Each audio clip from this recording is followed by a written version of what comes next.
Men Üçbağ айылының тұрғыны Қарач Майлыбай Абдылдаевич 24 марттағы Абас Тоқтаманбетовичтің берген интервьюсынан кейін чыдай албай елге түз açık маалымат беріп қоюш үшін Активпресске кайрылдым. Ал киши жерге келип бардық сөздөрдү айтты. Бұл таза суу боюнча райондон долбоор түзүлүп, бөлүнүп, өнүгүү фонддон бөлүнүп берген акчаны Майлыбай деген алып келген 18 миллион дагы андан тышкары 5 миллион акчаны ошол алып келип, таза сууду курушуп 6 миллион 200гө калганын белгисиздеп. Мен айтып коеюн анын туура сөзүн. Биз долбоорду район өткөргөн эмес, аны мен өзүм сметный проекти түзүп, 5 ай чуркап жүрүп, айылда таза суу жок 30 жылдан бери. Эл үчүн бир жакшы иш кылып кетейин деп мээнет кылып, ошону биз айыл башы менен, айылда депутат менен, дагы бир мурунку иштеп кеткен айыл башы Бакала деген менен баарыбыз чогуу иштеп чыгып, ошону ишке ашырганбыз. Анан 3 окуудан өткөндөн кийин ал проектный смета кабыл алынгандан кийин анан трехсторонний соглашениеге силерге болбойт, өкмөтүңөр келсин деген. Анан биз өкмөттү жибергенбиз, барып трехсторонний соглашение түзүлгөн. Ошону менен 7 миллион андай крупный сумманы бере албайбыз. Муну 3 бөлүк менен берсек болот деп биринчи траншына 7 миллион берген. Аны подрядчик 6 миллион 200 миң бирдекеге утуптур. Анан ошону сметада эмне бар болсо баарын жазап, бүтүрүп, өнүгүү фонд өзү өткөрүп алган. Акча аяка барган эмес. Акча өнүгүү фонддон эле 3 бөлүк менен подрядчикке которулган деп уккам. Айыл өкмөткө барган эмес ал акча. Мына ушул акчаны мен алып келди деп калып айтты. Эми билимдүү адамдардын баары түшүнөт. Мындай фонддон мындай өткөн акчаны эч качан элдин колуна бербейт. Ал менин колумда эч качан болбойт. Экинчи калпы ал ошол элдер ушулардын баарын казып чыгам, булардын бетин каматам дегеннен аны чындыкты издеп чыксаң деп туруп, биздин фонд бар, жер Вертекс компаниядан түшөт, жылына 437 миң түшөт. Ошол жерге буну төрага кылса, бул болгондон кийин 21 күндөн кийин 486 миңди чыгарып кетип атат. Чыгарып кеткенин биз эл билбейт болчук. Анан айылдан оорулуу чыгып калды, Турцияга дарыланып турган. Анан ошого элдер чогулуп, ал элдин акчасы да баягы Вертекс бергенин ал элдин башына бөлүнө турган акча, 1 сомдон тийсе да. Элдин баары макулдашып, ошого бере турган болгондо бул банктан бул акча жок болуп чыккан. Анан элдер ишенбей буну өзү ар жактан сурап таап келген. Анан элдер ишенбей буну сразу эле алып салып айыл башын койгон. Берке төрага кылып. Анан айыл башы муниципальный кызматта иштейт деп, аны да жазып отуруп эсенбага гумпомоштордун таркаткандарын чукуйм деп отуруп жадатып, анан муниципальный кызматтагы болбойт деген тыянак менен алып кеткенин эл мени койгон.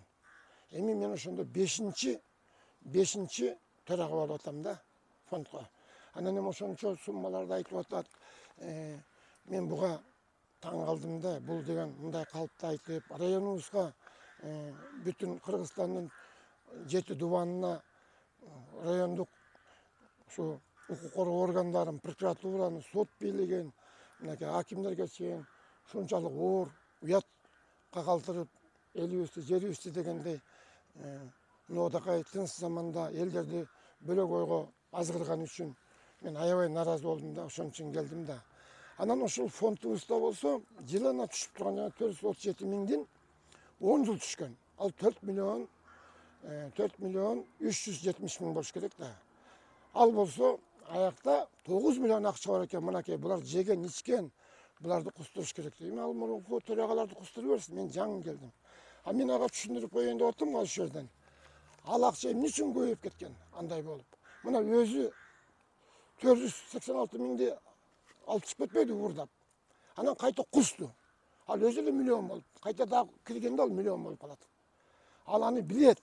Просто элди будараса кылып, ушундакай ellerdi жаман жакка үгүттөп, бийликти жаман көрсөтүп, сот органдарын жаман көрсөтүп, шунчалык туура эмес иштер жасады да.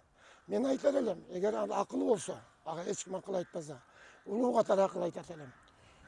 Кайта тезинен келип туруп элден кечирим сурап, райондон кечирим сурап, айылдан кечирим сурабаса, bunun келечеги жакшы болбойт. Мен ушуну айтып кетейин деп, мынакей чогулуп, айылда болсо тынчтык керек. Бул деген бул күндөрдө өтөт. Мен ошону мени эл шайлагандар айтат, мен эми 60-тан ашып кеттим. Мага бул фонддун кереги жок десем, ой эми ушуну акчаны өндүрүп бергенге чейин чыдачы, анан кийин бөлөк өткүзсөң өткүзүп бер деп. Кудай буйруса мен мунун баарын тактап, мына биз печатты бербей жүрөт, соттошуп отуруп, жогорку соттон чечим чыкты. Күчүнө киргенде Кудай буйруса мажбурлоо менен алынып берилсин деген чечим бар. Печатталгандан кийин толугу менен мүмкүн акчалардын калганын дагы чыгарып кеткенби, анын баарын тактап элге отчетун берип өткүзүп берем. Кечиресиз агай, ошол так маалыматыңыз боюнча фонддо учурда канча сом бар? Азыр 900 миң сом бар. Ал бул болсо 9 миллион эмес, жок, 900 миң сом эле калды. Анткени мурунку төрагалар алар элдерди чогултуп алып, ардекелерди жазап, ошолордун баарын карагай коюп дегендей, башка нерселерди жасап, байлап бул эч кимге акылдаспай туруп акчаны чыгарып кеткен. Эгер жана оорулуулар болбосо, бул акчаны алып кеткенин билбейт болчук да. Анан бул акчаны жанагы сотту жамандап атпайбы, Асанованы. Мен ушуларды казып чыкканда бизди айыпыбыз ачылып калбасын деп мага бут тосуп атат, прокуратура, робуди деп. Ал бут тоскон жок.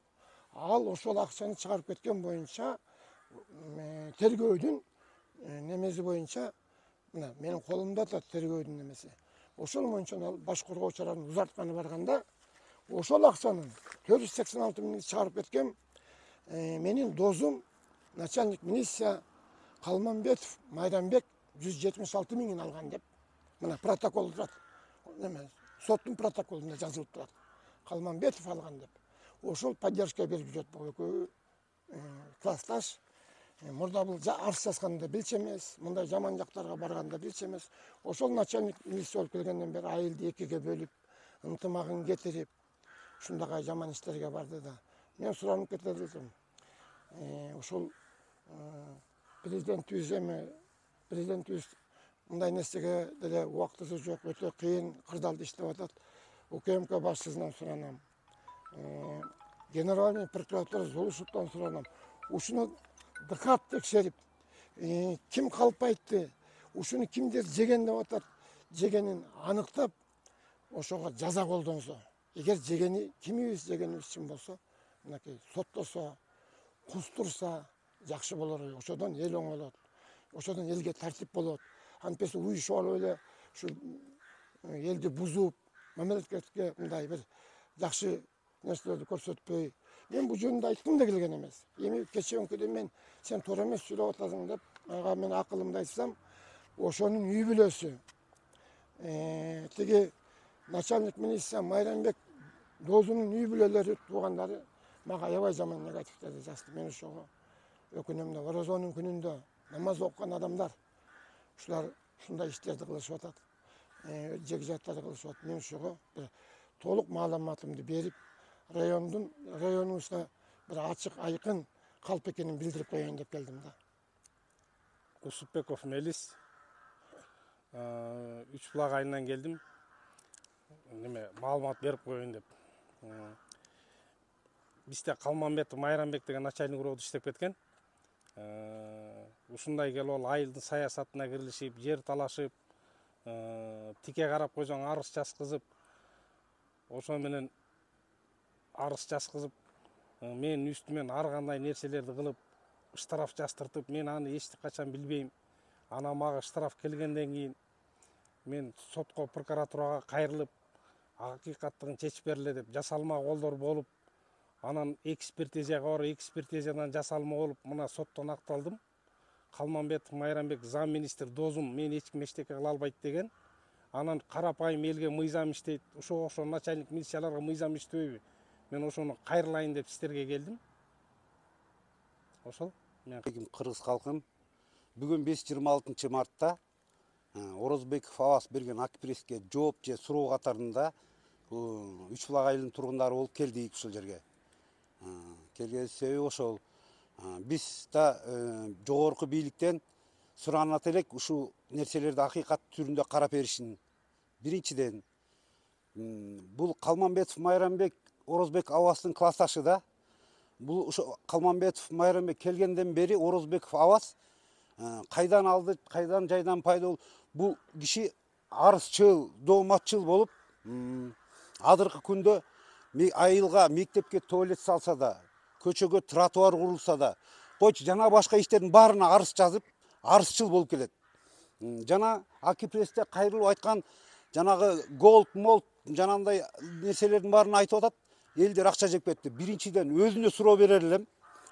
Бизден алтындан бөлүнгөн акчаны, мурунку комиссияларын Калманбетов Майрамбек бул аркылуу жана следовательдер менен 2-3 сура баарын сурап чыкты. Сурактан өткүздү. Баары таза өткүзүп беришти. Андан кийин Орозбек Авасты шайлашты. Орозбеков Авас али ушул күнгө чейин биринчиден айылдын депутаты, айыл башчы жана жаштар болуп банктын алдына ээрчитип барып ушул жерден биздин шотто канча акча бар экен, ошонун чегин эле көрсөтүп кой десек, банктын алдына барда качып кетти. Экинчиден, бул акчаны алып, кийин кайрылуу жазыппы, арыз жазыппы, айылдын тургундары берди эле милицияга сурак алып, муну камап койгондо, бул Калманбетов Майрамбек алып кетти деп показания берген. Мына фактылар турат. Жана бул биз күнбатыш тарабында, Үч булак айылынын күнбатыш тарабында водохранилищенин суусу жайгашкан. Ошол суу тартылгандан Бул ошондо Киров суу сактагычы да, Ооба. сиздердин айылда? Ооба, Киров суу сактагычы биздин айылдын төмөн жагында күнбатыш тарабында жайгашкан.